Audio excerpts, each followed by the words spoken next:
यमुना तेरा बनता यमुना तेरा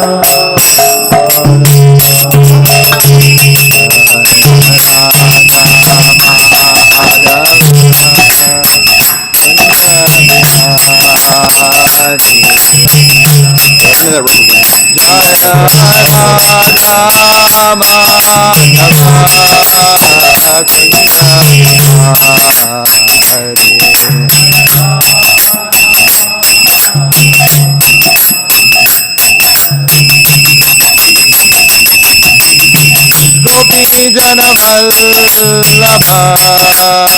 गिरिवरधारी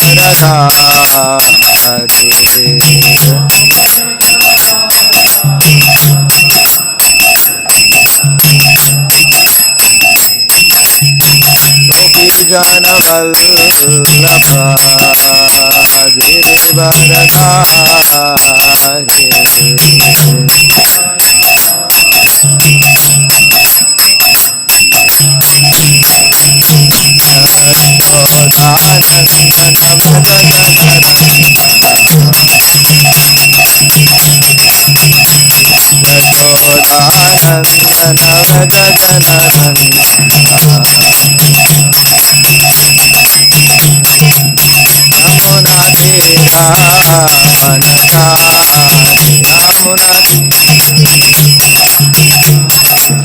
यमुना तेरा वनचारे जय राधा माधवा कुंज बिहारी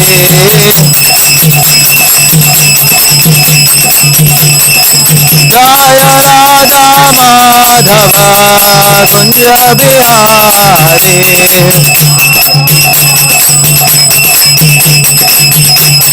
जय राधा माधवा कुंज बिहारी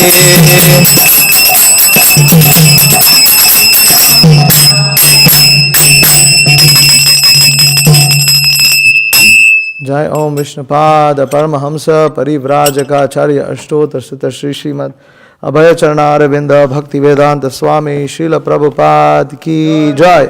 जय ओम विष्णुपाद परमहंस परिव्राजकाचार्य अष्टोत्तर सुत श्री श्रीमद श्रील भक्ति सिद्धांत सरस्वती ठाकुर गोस्वामी प्रभुपाद की जय।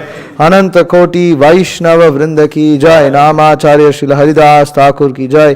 प्रेम से कहो श्री कृष्ण चैतन्य प्रभु नित्यानंद श्री अद्वैत गदाधर श्रीवासादि गौर भक्त वृंद की जय।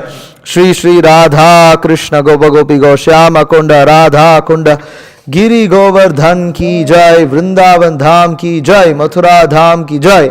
मायापुर धाम की जय। नवद्वीप धाम की जय। गंगा मई की जय। यमुना मई की जय। भक्ति देवी की जय। तुलसी महारानी की जय। समवेता भक्त वृंद की जय।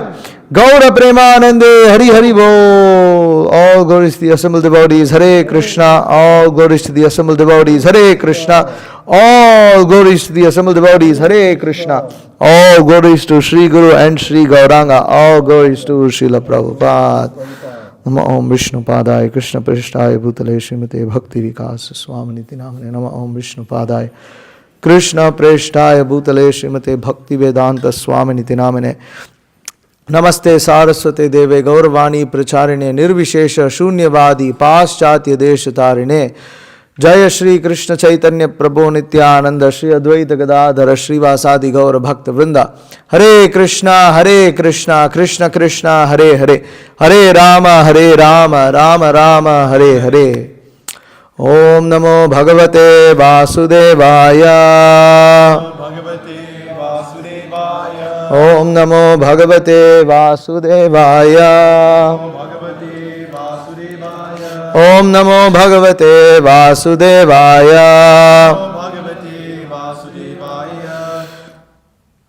Reading from Srimad Bhagavatam, Canto 3, Chapter 2, titled Remembrance of Krishna, Text 6. Sanakaihi.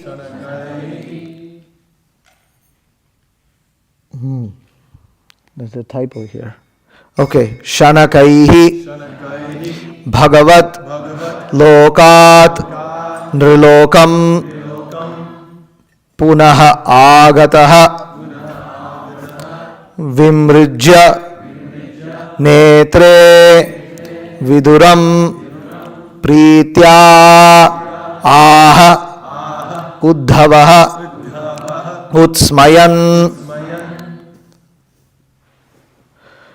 शनकैर्भगवल्लोकान् शनकैर्भगवल्लोकान् नृलोकं पुनरागतः नृलोकं पुनरागतः विमृज्य नेत्रे विदुरम् विमृज्य नेत्रे विदुरम् प्रीत्याहोद्धव उत्स्मयन् प्रीत्याहोद्धव उत्स्मयन् शनकैर्भगवल्लोकन् शनकैर्भगवल्लोकान् नृलोकं पुनरागतः विमृज्य नेत्रे विदुरम् प्रीत्याहोद्धव उत्स्मयन् शनकैर्भगवल्लोकान् नृलोकं पुनरागतः विमृज्य नेत्रे विदुरम् प्रीत्याहोद्धव उत्स्मयन्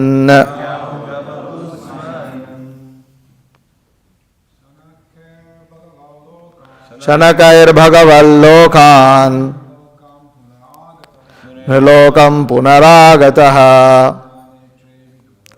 विमृज्य नेत्रे विदुरम् प्रीत्याहोद्धव उत्स्मयन्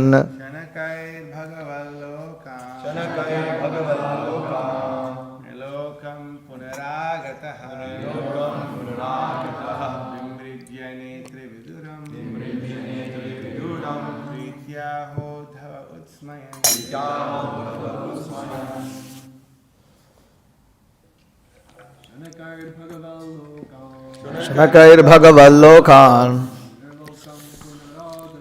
नृलोकं पुनरागतः विमृज्य नेत्रे विदुरम् प्रीत्याहोद्धव उत्स्मयन् शनकैर्भगवल्लोकान् नृलोकं पुनरागतः विमृज्य नेत्रे विदुरम् प्रीत्याहोद्धव उत्स्मयन् गिरि प्रभु शनकैर्भगवल्लोकान् लोकं पुनरागतः विमृज्य नेत्रे विदुरम् प्रीत्याहोद्धव उत्स्मयन् ओके माताजी's शनकैर्भगवल्लोकान्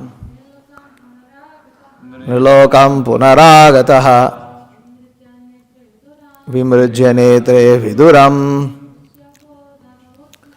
प्रीत्याहोद्धव उत्स्मयन् शनकैर्भगवल्लोकान्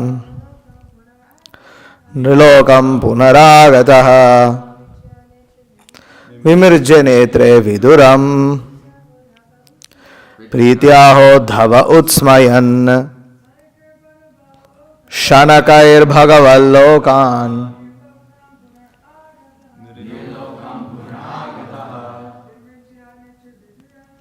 जनेत्रे विदुरम् प्रीत्याहोद्धव उत्स्मयन् शनकैर्भगवल्लोकान् नृलोकं पुनरागतः विमृज्य नेत्रे विदुरम् प्रीत्याहोद्धव उत्स्मयन् शनकैः Can you check? It's okay. That means that it's also corrected in the books. Yeah, that's Okay. Gradually. Bhagavat, the Lord. Lokat, from the abode. Nrilokam, the planet of the human beings. Punaha agataha, coming again. Vimrijya, wiping. Netre, pritya, in affection. Aha, said. Uddhava, Utsmayan, by all those remembrances. Translation, purport by His Divine Grace A.C. Bhaktivedanta Swami Srila Prabhupada. The great devotee Uddhava soon came back from the abode of the Lord to the human plane, and wiping his eyes, he awakened his reminiscence of the past and spoke to Vidura in a pleasing mood. Purport, when Uddhava was fully absorbed in the transcendental ecstasy of love of God, he actually forgot all about the external world. The pure devotee lives constantly in the abode of the Supreme Lord, even in the present body, which apparently belongs to this world. The pure devotee is not exactly on the bodily plane, since he is absorbed in the transcendental thought of the Supreme. When Uddhava wanted to speak to Vidura, he came down from the abode of the Lord Dwaraka to the material plane of human beings. Even though a pure devotee is present on this mortal planet, he is here in relation to the Lord for engagement in transcendental loving service, not for any material cause. A living entity can live either on the material plane or in the transcendental abode of the Lord, in accordance with his existential condition. The conditional changes of the living entity are explained in the Chaitanya Charitamrita in the instructions given to Srila Rupa Goswami by Lord Sri Chaitanya. The living entities all over the universes are enjoying the effects of the respective fruitive results of their own work, life after life. Out of all of them, some may be influenced by the association of pure devotees and thus get the chance to execute devotional service by attainment of taste. This taste is the seed of devotional service, and one who is fortunate enough to have received such a seed is advised to sow it in the core of his heart. As one cultivates a seed by pouring water to fructify it, the seed of devotional service sown in the heart of the devotee may be cultured by pouring water in the form of hearing and chanting of the holy name and pastimes of the Lord. The creeper of devotional service so nourished gradually grows, and the devotee, acting as a gardener, goes on pouring the water of constant hearing and chanting. The creeper of devotional service gradually grows so high that it passes through the entire material universe and enters into the spiritual sky, growing still higher and higher until it reaches the planet Goloka Vrindavan. The devotee gardener is in touch with the abode of the Lord even from the material plane by dint of performing devotional service to the Lord simply by hearing and chanting. As a creeper takes shelter of another stronger tree, similarly the creeper of devotional service nourished by the devotee takes shelter of the lotus feet of the Lord and thus becomes fixed. When the creeper is fixed, then the fruit of the creeper comes into existence, and the gardener who nourished it is able to enjoy this fruit of love, and his life becomes successful. That Uddhava attained this stage is evident from his dealings. He could simultaneously reach the supreme planet and still appear in this world. Om Agyanati Mirandasya Jnananjana Shalakaya Chakshurun Militam Yena Tasmai Shri Gurave Namaha.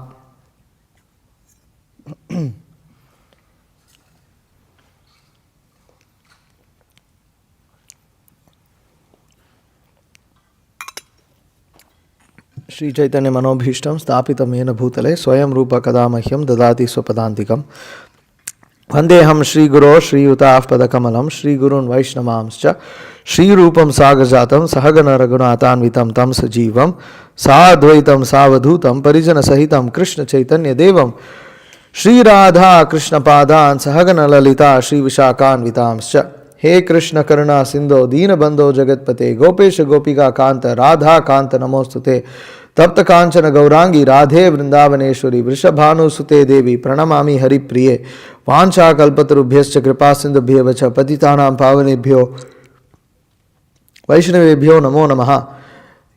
Jai Shri Krishna Chaitanya Prabhu Nityananda Shri Advaita Gadadhara Srivasadi Gaura Bhakta Vrinda. Hare Krishna Krishna Krishna Hare Hare Hare Rama Rama Rama Hare Hare.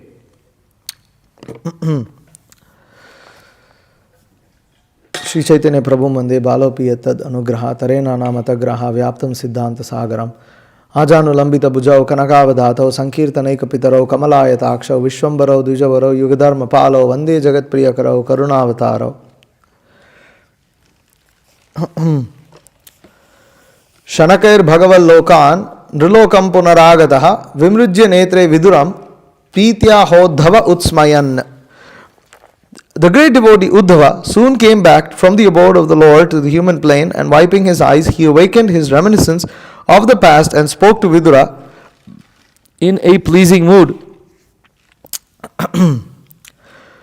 So this is the last verse describing Uddhava's ecstatic symptoms. From the next verse, Uddhava begins speaking to Vidura. Vidura has approached Uddhava asking several questions about, especially about the Supreme Personality of Godhead. What happened to him? What happened to his associates, like the Pandavas? And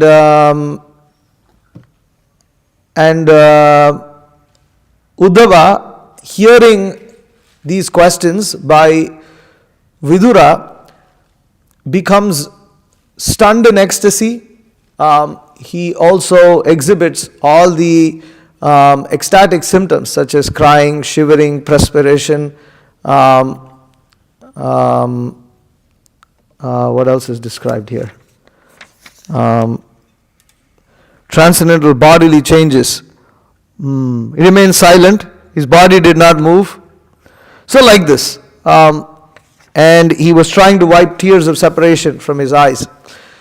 So, what exactly is going on over here is described in this verse.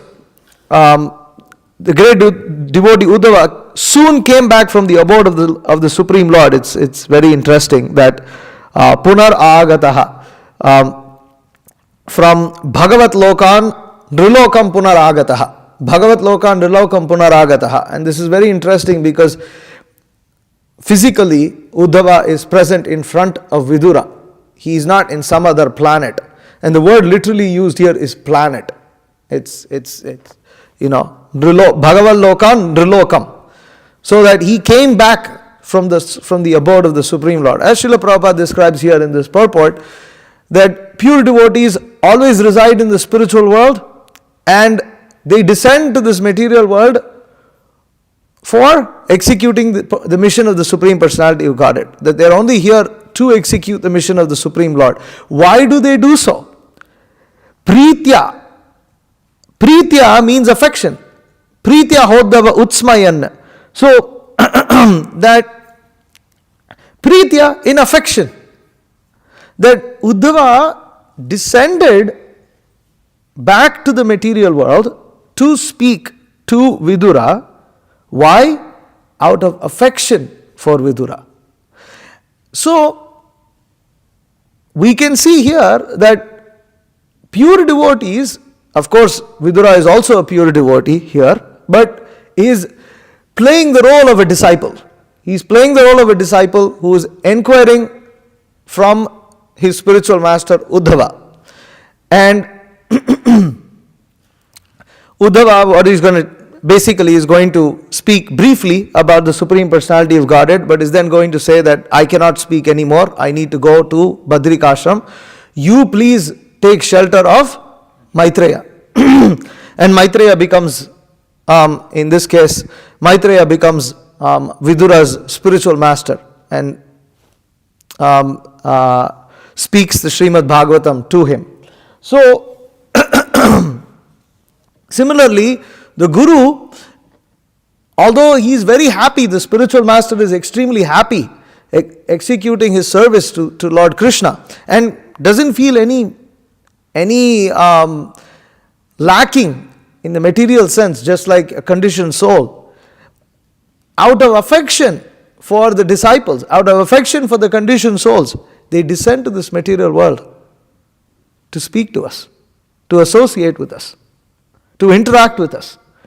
And in the process of doing, and to be honest, why is it done out of affection? Because in one sense, it's a great inconvenience for the pure devotee.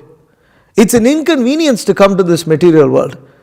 It's an inconvenience to interact with this material world where forgetfulness of Krishna is so prevalent. And devotees, pure devotees of the Supreme Lord, they don't like to forget Krishna. And they never forget Krishna.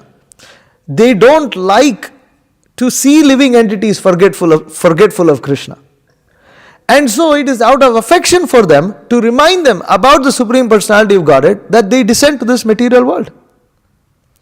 And this is, of course, the desire of the Supreme Personality of Godhead. This is the mission of the Supreme Lord. And therefore pure devotees come to execute that. But there is inconvenience. There is inconvenience because it takes effort on their part to bring themselves from the platform of Uttamadhikaris to the platform of Madhyamadhikaris to instruct the conditioned souls. And this is what we see over here, that the Uttamadhikari, Uddhava, is coming down. Here it is said, Bhagavad Lokan, Rilokam Punaragataha. But his Punaragataha is not like the Punaragataha of the conditioned souls. There's a book called Coming Back, which, is titled Science of Reincarnation. That coming back of the conditioned souls is different to the coming back of Uddhava over here. Uddhava's coming back is not really coming to the material world. He is Padmapatra Ivambasa, as Krishna describes in Bhagavad Gita, that he is like a water that is situated on the leaf of a lotus. The lotus leaf has an oily surface, has a waxy surface on top. If you see banana leaves, they have the same thing, which is why they're great for eating off of, because they have a very shiny surface. And you drop water on it, the water droplets stay on top. And so, similarly, a pure devotee may be present in the material world, but is not of this material world. He does not get affected by it. So just like a lotus leaf stays on top of water, but is never wet. It's never wet, because the water just remains superfluous to it. So similarly, a pure devotee may come to this material world and may accept a form that is perceivable to us, which may look like a material form, but actually he is not of this world. He is not of this material world. And why does he do so? Why do they have to take so much difficulty? Because if they don't appear in a form that is relatable to the conditioned souls, then how will they preach to the conditioned souls?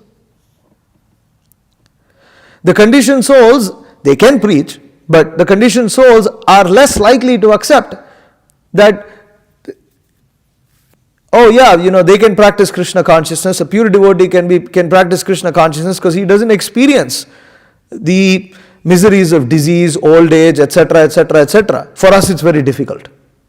These kind of excuses, a conditioned soul makes these kind of excuses, which is why pure devotees appear in all kinds of families, in all kinds of circumstances, in all kinds of situations, just to set an example that even in those circumstances it is possible to practice Krishna consciousness. Therefore, you have devotees like Haridas Thakur who appear in a family of Muslims and is given the name Namacharya. Or you have acharyas like Srila Prabhupada, who appears in a family of Vaishyas, meets his spiritual master, apparently is patriotic before meeting his spiritual master, who then smashes his patriotism, says that Krishna consciousness is more important than India achieving independence from the British. And in this way, they come from diverse backgrounds. You have all kinds of personalities in the Bhagavatam. You have women like Pingala. I like to quote her because she's such, if you think of her circumstance, it's not said, so Pingala is a prostitute, right? And what is it said? Ultimately, after detaching herself from all her material desires, she attained Brahma Saukhyam, so she attained the attained the happiness of Krishna consciousness, and after that she went to sleep. That's the verse. That's what the verse says. It doesn't say that she got married. Now for a woman who's a prostitute in Vedic culture, you can't get married. It's not possible. What is she going to do? It's very hard to live single. What would she have done? If her entire livelihood was based on prostitution, what would she have done? We don't know. We don't know exactly what happened. But we can say that just from the basis of the circumstances, whatever be the outcome, it would have been difficult. It wouldn't have been the most comfortable situation. But yet, she is referred to in the Srimad Bhagavatam because she has attained perfection. Some devotees may attain perfection here by standing up.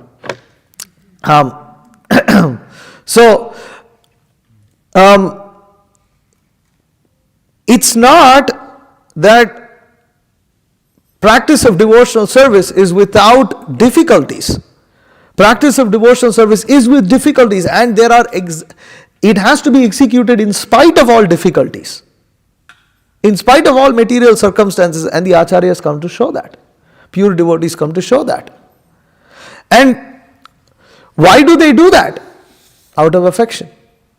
This is the reason. This is the reason. Even and Krishna sends his representatives, these pure devotees, to come amongst us for the sake of our purification, for the sake of our deliverance. Otherwise, devotees like Uddhava, it's an effort for him to come. He's already situated in the spiritual world. In fact, one may wonder, why was Uddhava hanging around, not going to Badrikashrama after he has been instructed by the Supreme Lord to go? It is because he was going to meet Vidura. Otherwise, what is he doing around, hanging around? Is he spaced out? He decided to go on some, vacation or some tour. No, he's not interested in any of these things. If what to speak of him, his disciple Vidura himself is not interested in any of these things. He passes through the opulent provinces of Kuru and Jangala feeling great agony. So his disciple is not interested, so what to speak of the Guru? Another nice thing to observe is that a Guru's glory can also be seen by the quality of disciples that he attracts. And you can see that here. Just the fact that a personality like Uddhava attracted a personality like Vidura shows Uddhava's greatness. And it also speaks of Vidura's greatness. It magnifies the greatness of both. That acharyas like Srila Prabhupada were able to attract such amazingly qualified devotees to be their disciples. Or just Bhaktisiddhanta Saraswati Thakur. My God, what are the characteristics of his disciples? We were speaking with Lochan Prabhu. Maharaj was speaking with Lochan Prabhu. And you were there? You were there for that, right? Yeah. So, I don't know who else was there. There was one other devotee there. Huh? I was. You were there? So, Maharaj was speaking about, just how amazing these disciples were of Srila Bhaktisiddhanta Saraswati Thakur. That they were so exalted that Maharaj, out of humility, says that him and other disciples of Srila Prabhupada are pale in comparison to the disciples that Bhaktisiddhanta Saraswati Thakur had. And it's understandable why he feels that way, because Bhaktisiddhanta Saraswati Thakur had real giants as disciples, just giants. It's just the feats that they did, the article, the scholarship, the amount of service they executed in what kind of conditions. What was that place? We had visited we had visited Alarnath, and then we had gone and seen the room of Srila Bhaktisiddhanta Saraswati Thakur in Alarnath, and then we had seen the original structure. And it was a very small structure, and Bhaktisiddhanta Saraswati Thakur used to perform his bhajan there for Alarnath, and writing books and things like this. And The devotees there described the conditions that devotees used to live in. It was basically just one floor structure. Again, even Srila Bhaktisiddhanta Saraswati Thakur, you can see there was no toilet. You just go out in the open. There was no toilet there. Forget about running water. This is, 1920s. 1920s, late 1920s probably. And devotees practically were just living in very, very difficult conditions. Now they have this nice temple. It's just difficult for me to imagine, at least personally myself, living in those kind of conditions and practicing Krishna consciousness. So, the Uttamadhikaris descend to the platform of Madhyamadhikaris, where they relate to this material world. Uttamadhikaris, when they are exhibiting their position as Uttamadhikaris, they generally don't relate too much to this world. They remain, as Uddhava is, absorbed in thought of Krishna. And in that great feeling, they just see everyone, they see all living entities as devotees of Krishna and accept themselves as a devotee. This is their great position of humility. It's very difficult. You can't imitate this position. But then, if they have to instruct someone, then they have to come to the position of Madhyamadhikari, where they are able to preach the distinction between illusion and reality for the benefit of the disciple. They have to do some distinction. What is that verse of Madhyamadhikari?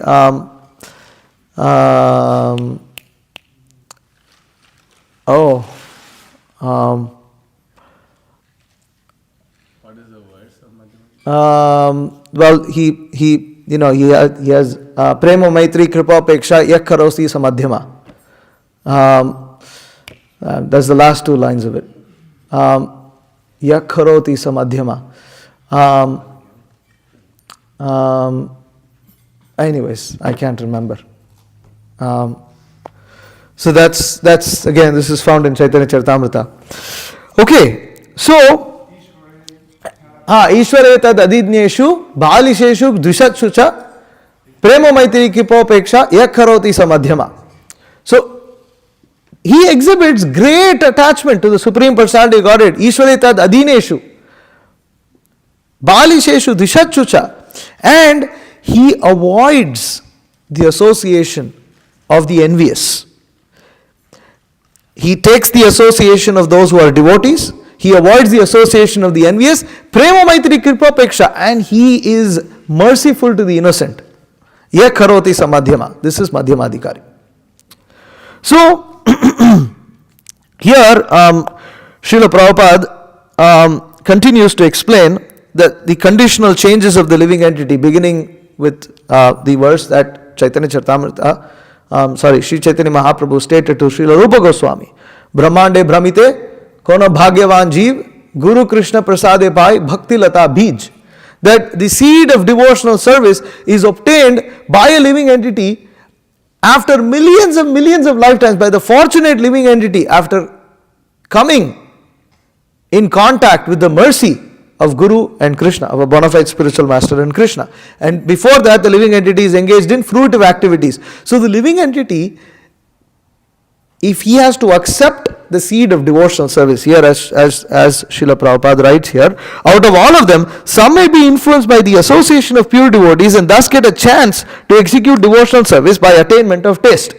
So many people are given chance, they are given taste. What kind of taste? They are given taste of kirtan, they are given taste of the association of devotees, they are given the taste of Krishna Prasadam. They are given the taste of these books. There are people who read these books and say there is nothing like this. But only few among them actually take to devotional service. As I said here, this taste is the seed of devotional service, and one who is fortunate enough to have received such a seed is advised to sow it in the core of his heart. Who sows the seed and who just keeps the seed? What is the difference between sowing the seed and keeping the seed? One who takes up to Krishna consciousness. But who will take up to Krishna consciousness among all these people who have received the seed? The seed of devotional service will not be destroyed unless one commits offenses. That's another topic. Well, how can a seed be destroyed? Anybody knows how seeds can be destroyed? You burn. If you burn a seed, it's destroyed. Right? If you cook it, you roast it, you fry it, or you bake it, the seed it does not sprout anymore. It's finished. So offenses are, Vaishnava aparad especially, is that kind of an offense, where it burns that seed of devotional service, after which one again has to obtain the mercy of the devotees and Krishna and Guru, and then the seed again, comes into being. Otherwise, one is lost. So, that's a side point. But who sows the seed of devotional service? He who received the mercy of the Lord. Well, so many people are receiving. Receiving the mercy means to receive the seed. But then after that, so who takes that up? Who takes that up? What is the difference between, let me read this again. The living entities all over the universe are enjoying the effects of the respective fruit results of their own work life after life. This is before they got the seed of devotional service. If someone sows the seed of devotional service and cultivates the creeper of devotional service, what is the difference? They are willing to renounce material sense gratification. That they are willing, at least theoretically, they have accepted that I am done with enjoying material life in total ignorance of my constitutional position. They are done with that. That is a serious devotee. A serious devotee is one who is vexed with material enjoyment. One who is very attached to material enjoyment, they may receive the seed of devotional service, they don't take up to Krishna consciousness very seriously. Because they are not convinced that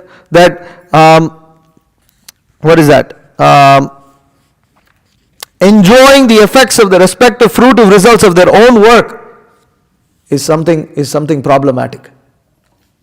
They're not convinced about that. So, one who is fortunate is advised to sow a seed, so we advise everyone, take up to Krishna consciousness. And one who is serious, one who has understood this, means they have become thoughtful. Bahunam janmanam ante jnanavan mam prapadyate. So that person who surrenders, Vasudeva sarvamiti, samhatma sudurlabha, that Mahatma is very rare. So, when one becomes such a Mahatma, he cultivates the seed of devotional service by pouring water to fructify it.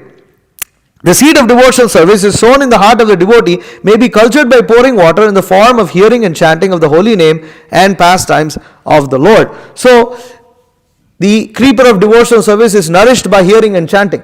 Now, anybody, this is again, as I was reading this, I was thinking about how we are so disconnected from reality in this modern civilization.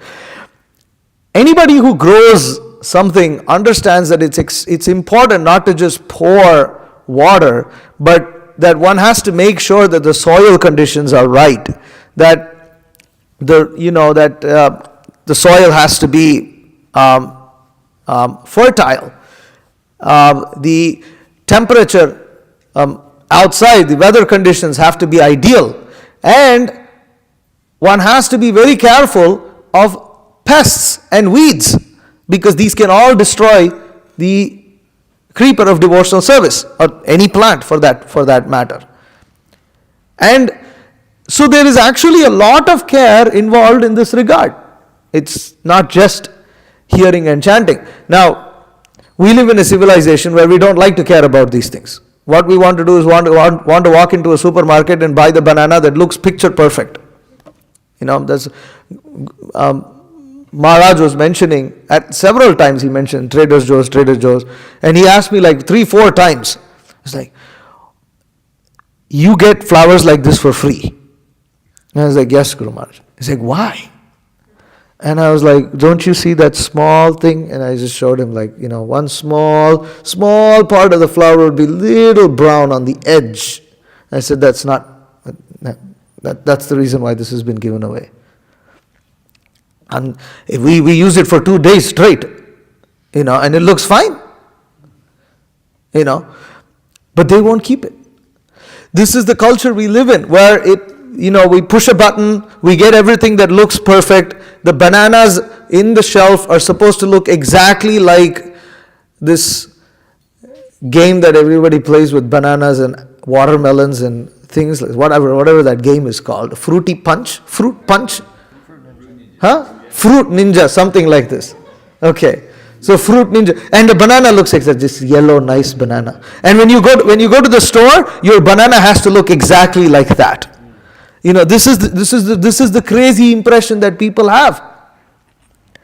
And why is that a problem? Because in this civilization, the way we have been brought up, mlechas, we are brought up in this way where we are taught, or basically in our consciousness, we have this ingrained in our consciousness that we want to obtain that which seems ideal with the least amount of effort and the least amount of qualification.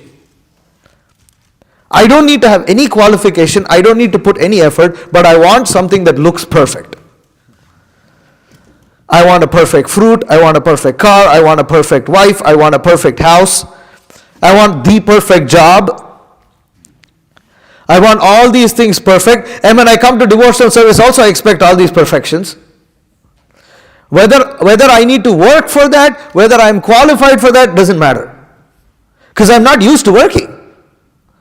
I'm not used to putting any effort anyways.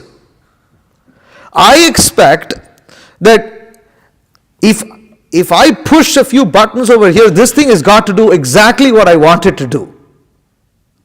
And if it doesn't do what I want it to do, I'll rave about it, write bad reviews, post Instagram things, all these kind of things. This is the culture. This is the culture. And this is the kind of again, it's everything that they sell in the store, everything that they present to you about life in general in the education system.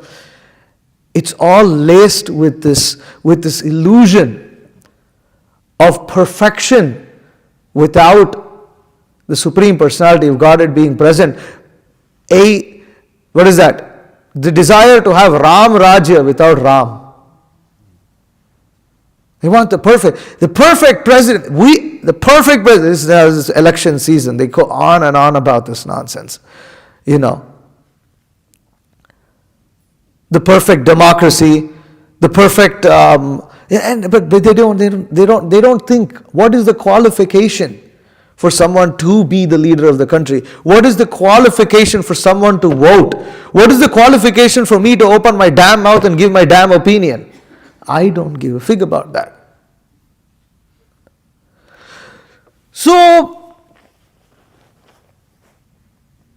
when we come to devotional service, the process of devotional service, the science of devotional service works as described over here, that the hearing and chanting that is being done is not some silly mechanical process that I've spent so much time in Krishna consciousness and now it's got to work.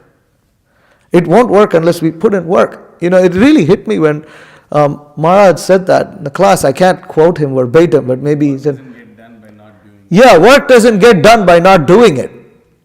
And he was speaking of this in regards to mercy. And this idea of mercy, as he said, it comes from Guru Kripahi Kevalam. And I will just obtain mercy and it will happen. And everything will be picture perfect for me in my life. And it has to be picture perfect for me in my life. But it isn't like that. It isn't like that in the Bhagavatam.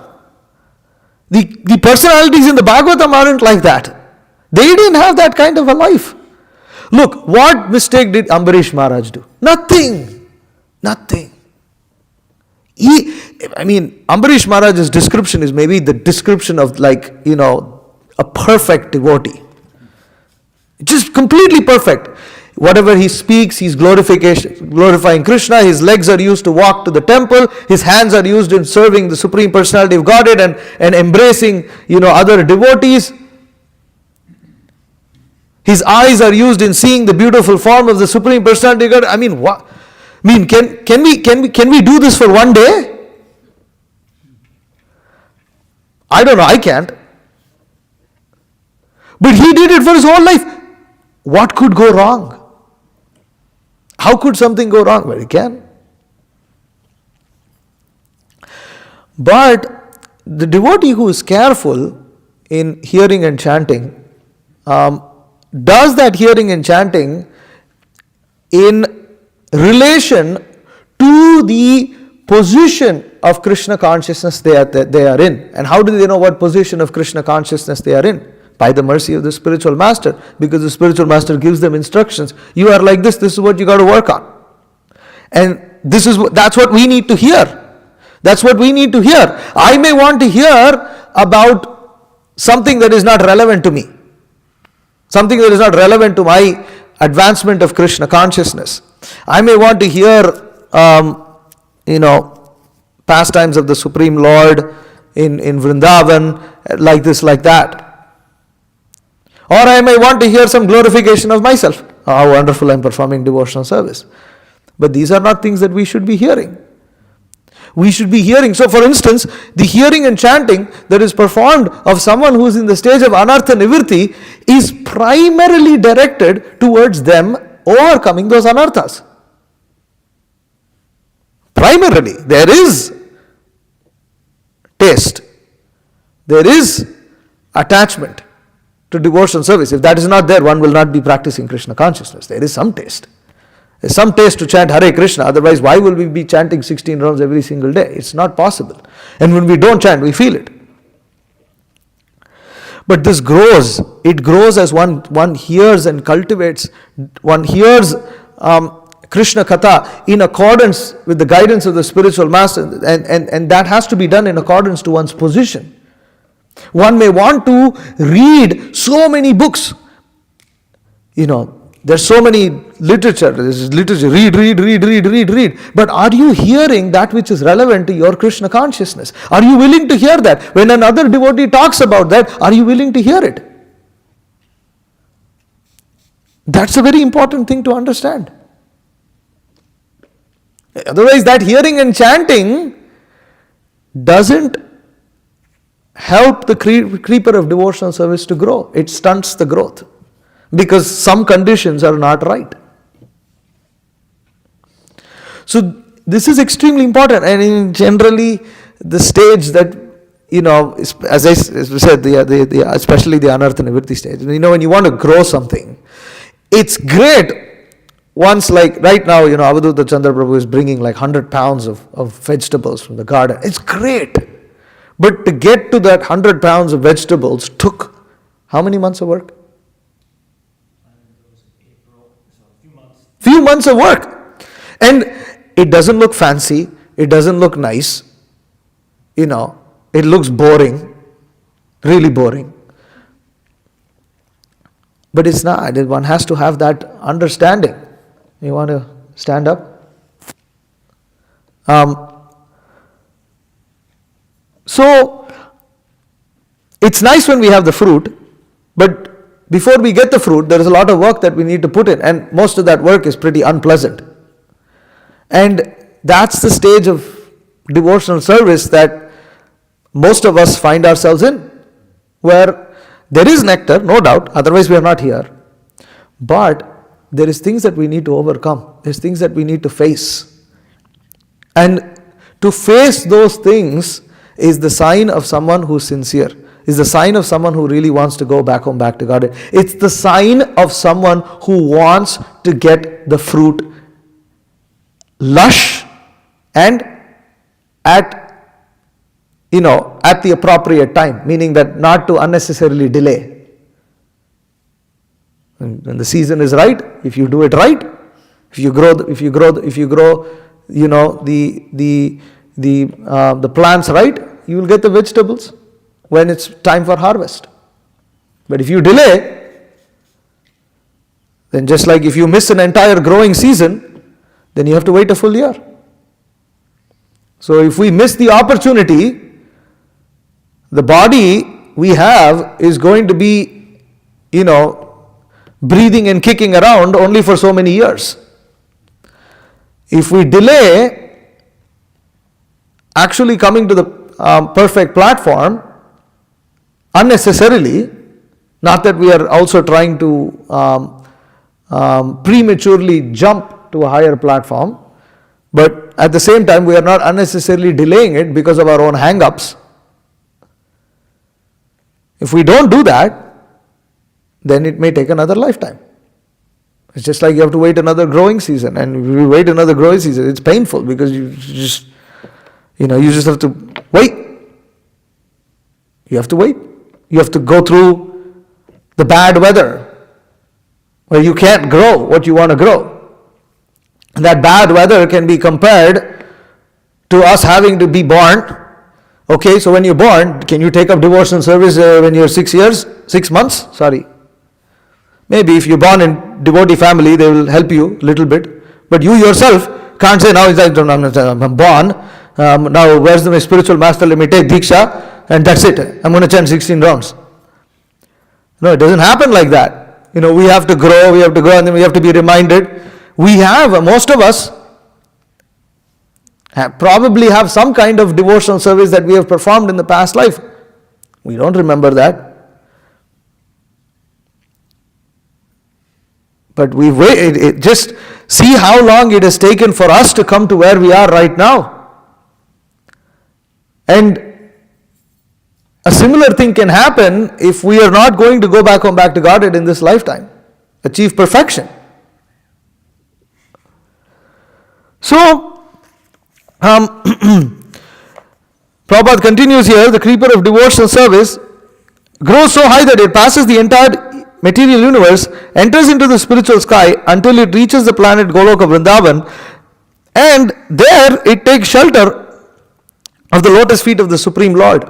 That unless a creeper takes shelter of the lotus feet of the Supreme Lord, the fruit cannot appear. Why? Because Srila Prabhupada, he explains this very nicely. As a creeper takes shelter of another stronger tree, similarly the creeper of devotional service, nourished by the devotee, takes shelter of the lotus feet of the Lord and thus becomes fixed. So until a creeper finds that support, it can't really produce the fruits that it needs to produce. And that support is the lotus feet of the Supreme Lord, where the creeper becomes fixed, and then the fruit of devotional service appears, which is love of God, prema. And Uddhava is tasting that fruit. He's tasting that fruit, and he has come down to the material plane to interact with Vidura out of compassion, to be honest, for us conditioned souls, because we are the ones hearing these things, in order to share that fruit of love of God. That this is what the fruit of love of God is. This is how it tastes. This is what happens to someone who tastes it. This is how they behave. Iha yasya hare dase karmana manasa gira nikila swapyavastasu jivan muktasa uchyate. A person acting in Krishna consciousness, or in other words, in the service of Krishna with his mind, body, and intelligence and words, is a liberated person even within the material world, although he may be engaged in so many so-called material activities. So, pure devotees come to that platform. They are already liberated. It's not that they had to become liberated, but they come to exhibit that platform, show that platform to us, so that we can come to that platform. And by proper cultivation of devotional service, one starts to feel these things. One starts to feel affection and separation from things that one never felt before. I was personally, just speaking after Maharaj left, it's very painful. It was very depressing to not see his shoes and just near the door. at the stairwell door there. I turned around, I couldn't see his bathroom shoes, and I became really, it was really painful. Where did all this, even though I'm still full of lusty desires, the fact is these feelings are there, and these feelings are towards someone who is a perfect soul and who has saved me spiritually, materially, mentally, everything. So, by experiencing this in Krishna consciousness, we feel separation from devotees. You really miss the devotees. It's hard to be, when you're in somewhere else, you're like, I really wish I was with our devotees. That affection comes. And this eventually, because this is all connected to Krishna, just as when someone becomes very close with one family member, it's inevitable that they will come in contact with the other family members, especially the main family members, such as the father and the mother or somebody like this. Inevitable. So similarly, by having affection and having these exchanges of love between devotees, it will bring us to Krishna and experience that love with him. And the fact, anybody who is experiencing this will also admit that they have experienced, to some extent also, reciprocation from Krishna, directly from Krishna. Everybody admits that this is all happening by the mercy of the spiritual master. Yet, we know that some reciprocation is coming directly from Krishna. It's coming from a particular deity or whatever that may be. So this is the process of becoming successful, and it's not a very easy process. It's actually a very painful process. In especially the stage of anartha nivritti is really hard. Personally, for myself, right now, tomorrow, the order of my spiritual master, myself and two other devotees are Avadhuta Chandra Prabhu and Suresh Prabhu are going to Europe to observe foreign projects and to kind of get some idea. Personally, for myself, it's a daunting task because I myself am very attached to the concept of living with electricity, air conditioning, things like this. I have to admit, this is an anartha. I can't believe that I, with this attachment, have to promote the idea that we are supposed to give this up. It's very difficult for me, and this way, that way, I thought I'm somehow going to work out my Krishna consciousness in such a way that I just don't have to preach about that particular thing. I'll be a brahmachari, I'll probably do this, do that, do other things, and here I am just looking at this, and I am going to go and learn from these projects. I mean, how can, it's like I'm being put in a spot where either I have to be a genuine devotee, and if I preach about something, I need to start following that. Well, of course, we won't follow it. We won't be able to exhibit that until we actually establish a Daiva Varnashrama farm community, which is going to take some time. But the fact that I'm already speaking about it is already, I feel like I'm setting myself up, and it's tough, and either I'm supposed to do that, or I be a straight up hypocrite who's insincere in Krishna consciousness. I mean, anyways, some of you all may be fortunate enough to not have these kind of silly attachments, but I do. It's tough for me. Every time I sit, I have to have discussions with Maharaj.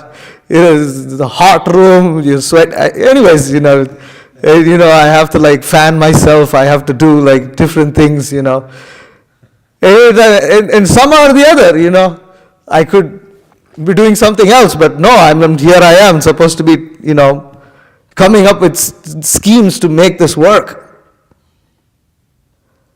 I don't know what I'm getting myself into, and here I am sitting on the Vyasa set talking about it. How much more could I screw myself over? But it's tough. I don't know how I'm going to do it. I need mercy, but mercy comes by following.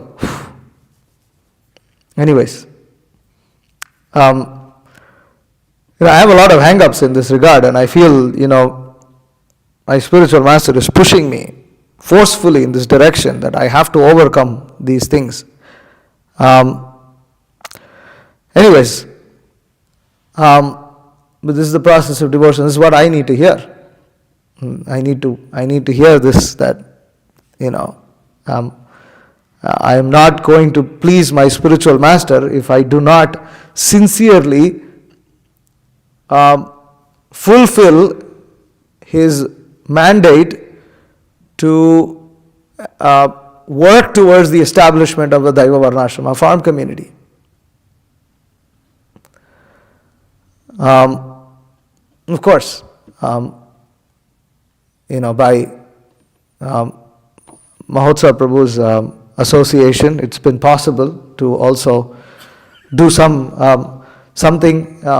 At least I feel like I'm doing something connected to book distribution. Otherwise, I'm hopeless. And that's another thing that I'm going to Europe representing Krishna life. The worst person to represent it, because I have no taste for Sankirtan. Everybody knows that. Anyways, so seeking the blessings of all the devotees to be able to execute the order of my spiritual master. But there is much to see, much to be learned. This, especially from the Hungarian Yatra, I'm very eager to see that project and see what we can gather and learn from them. But we have a long way to go. We have a long way to do so many of Srila Prabhupada's instructions. Spiritual master even gives devotees like Bhakti Nimai, who's 16 years old, gives him a task that even he can't imagine. Starts talking about it. It's a very difficult thing. So personally, in our devotional life, we have a long way to go. At least myself, long way to go. We have a long way to go in fulfilling the order of the spiritual master. But in life, what else is there to do? We don't do that. What else is there to do? What is life worth living for? But we have to be sincere. We have to be sincere in our practice of Krishna consciousness. It's a hard one, but if we're in the association of sincere devotees, then by their mercy it happens. Hare Krishna.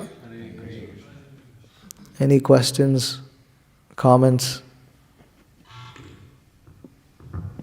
Yes.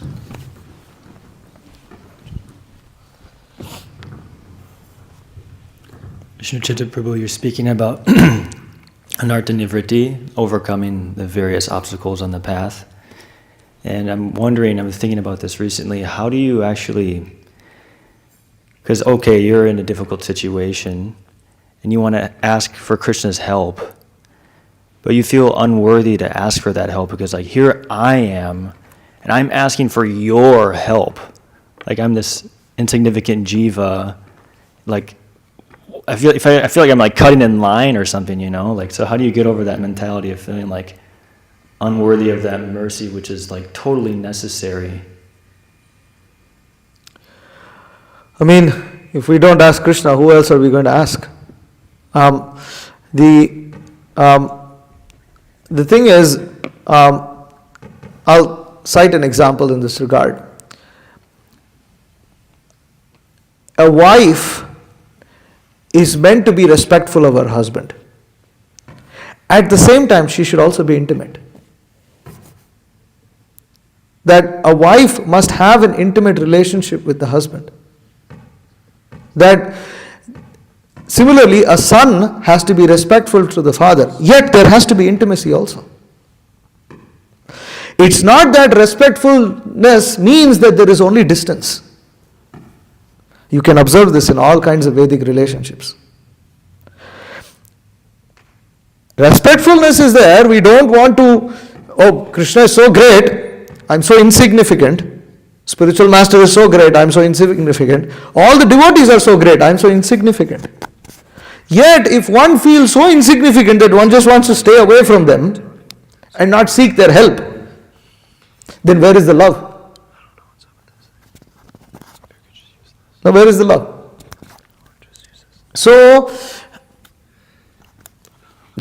in fact, actually, in Vedic culture,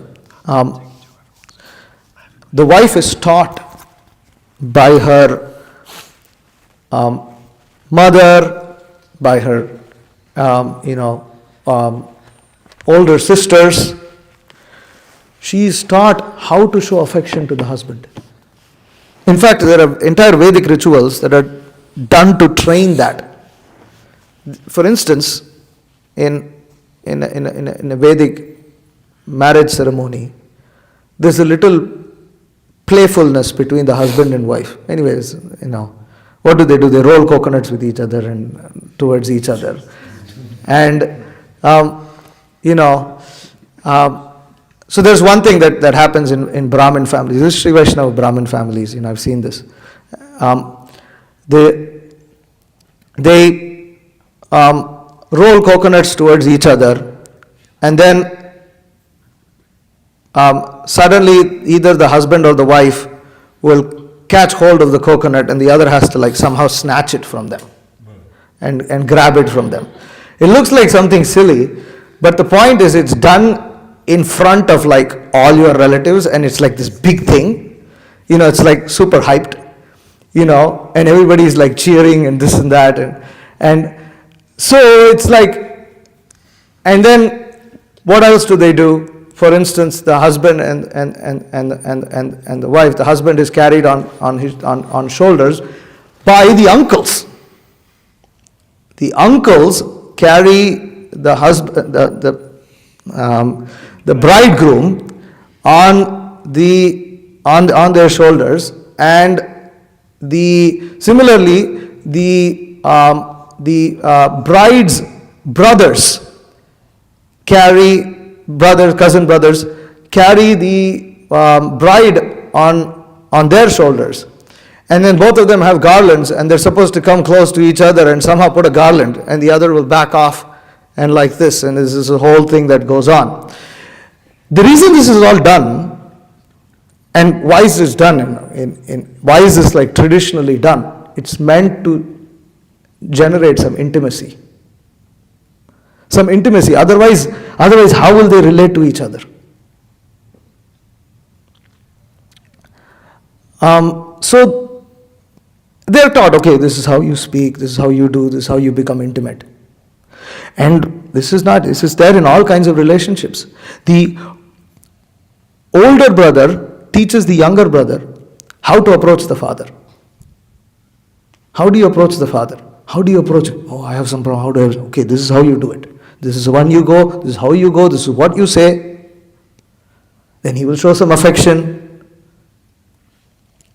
This is Vedic culture.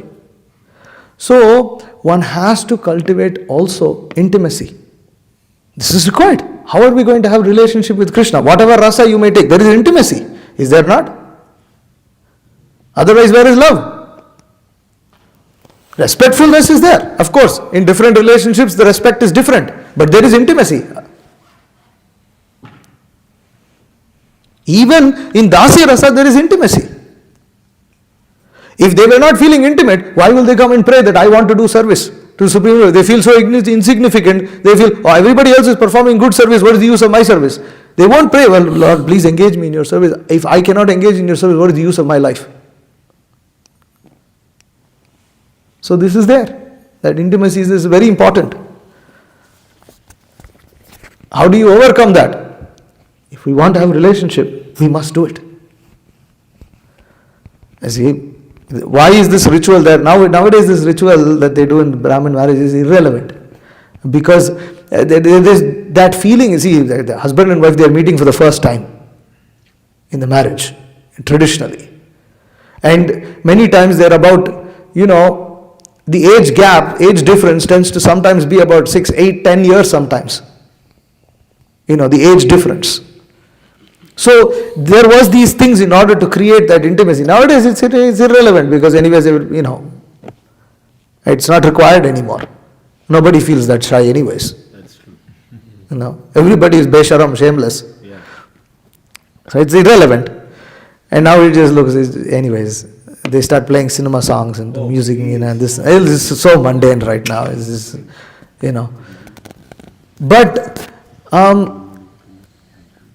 But the point is that this is done because they're taught, okay, you have to develop a relationship.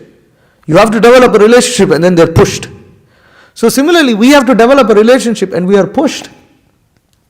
We're pushed to serve the Supreme Lord in so many ways by the instruction of our spiritual master.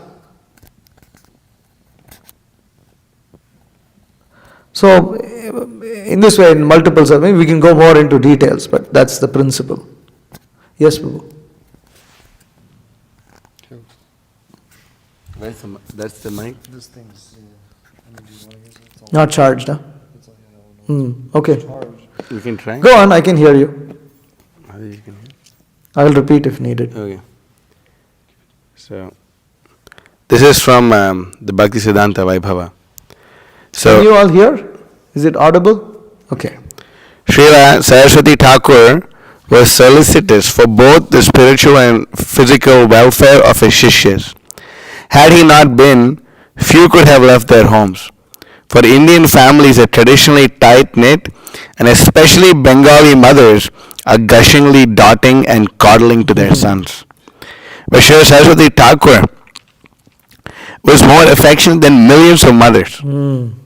Many disciples, if feeling disturbed or discouraged, experience immediate dissipation of their cares simply by entering in his presence. And he immediately derived renewed inspiration, enthusiasm, and confidence.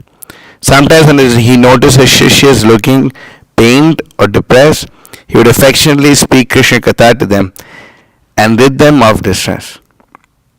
And whenever he left a place, even for a few days, his sincere disciples' hearts ached in separation, each longing for his swift return. Shh. Amazing. Okay, anything else? Okay, Hare Krishna. Srimad Bhagavatam ki jai, Srila Prabhupada ki jai, Vancha kalpatarubhyascha kripa sindhubhyo cha patitanam bhavanebhyo vaishnavebhyo namo namaha.